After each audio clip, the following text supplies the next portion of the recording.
Hey, what's going on, everybody? So I'm gonna level with you guys right now. Normally, I'd say about 98% of the time when I'm doing like a review, I try not to watch or read anybody else's review of the movie because I don't want to be influenced by somebody else, so I can kind of give my own opinion that's kind of like, untouched. The most I'll normally do is maybe look up the Rotten Tomato score, and that's usually it. But when I got out of Colossal, I literally could not form my own opinion. I don't know if it's because I didn't inject enough coffee into my bloodstream this morning or what, but I choose to believe that Colossal was just such a creative movie that it just makes you feel things that it's hard to articulate. Which is not a bad thing, but it can make doing these videos a little bit difficult sometimes. But by no means that I dislike the movie, I did have some issues with it though. But just the plot alone itself is enough to get anybody to go see this movie. It's about a girl who has this kind of mental connection to a gigantic kaiju, which if you don't know, a kaiju is basically a Transformer-sized monster, usually of some type of Asian origin for the most part. Like either a Godzilla or like the monsters from Pacific Rim, that type of thing. And she can kind of just control it from her hometown, so that leads to a whole bunch of other things. And I'm gonna leave it right there because I don't want to give too much away about this movie, because there's a certain detail about the movie that's not in any of the trailers or the marketing, so I don't want to say too much. But honestly, the concept alone is like, if somebody came up to me and was just like, hey, do you have any idea how we can make a low-budget kaiju movie? I would be like, no, go fuck your own face, because there's no way you can do that for less than $100 million.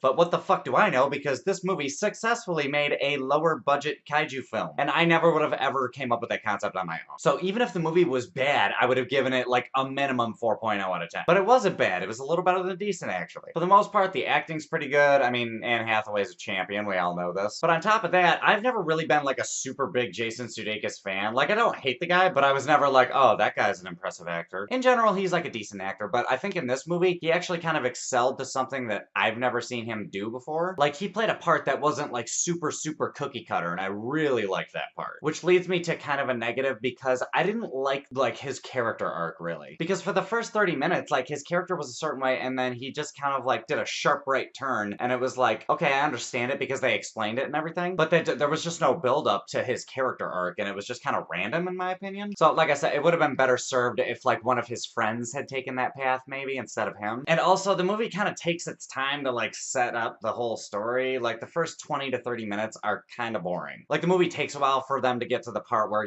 she realizes that she's, mind melding with a kaiju. Again, wasn't terrible, it just meandered a little bit, and I felt like they could have shaved about like 10 minutes off of the movie and wrote something a little different. And they really didn't like develop any of the side characters in the movie like at all, really. Like they're all kind of just like this one note kind of just people that happen to be there. They did add a bit of a layer to one of the side characters, which is again another reason why I thought Jason Sudeikis' characters, like his arc, should have been had by that particular friend. I know this doesn't make a lot of sense if you haven't seen the movie, but just if you watch it, you'll figure out what I'm talking about. Other than that, the movie was pretty good. It was funny, it was pretty well acted. I liked the direction of the overall story, and I liked how it ended, even though some people, I could see how they would have like issues with it, because it's a little bit far-fetched, but I personally appreciated it. And I also thought that the last line in the entire movie was awesome. But despite my super mixed feelings about the whole movie, it still is a brilliant concept, and it's really just one of those really original movies that I would pretty much recommend everybody check out at least once. Because there is a lot of inspiration to be had from this movie, and just based on everything I've said, I'm gonna give it a straight 8.0 out of 10. This is not your average movie. It's really kind of off the wall, but it's really interesting, and I really recommend that everybody should check it out. But anyway, those are my thoughts, guys. What are your thoughts? Have you seen this movie? Have you heard of it? Drop in the comments. Let me know what's up. Other than that, if you like this review, give me a like, subscribe, do all that other bullshit, and I will catch you guys later.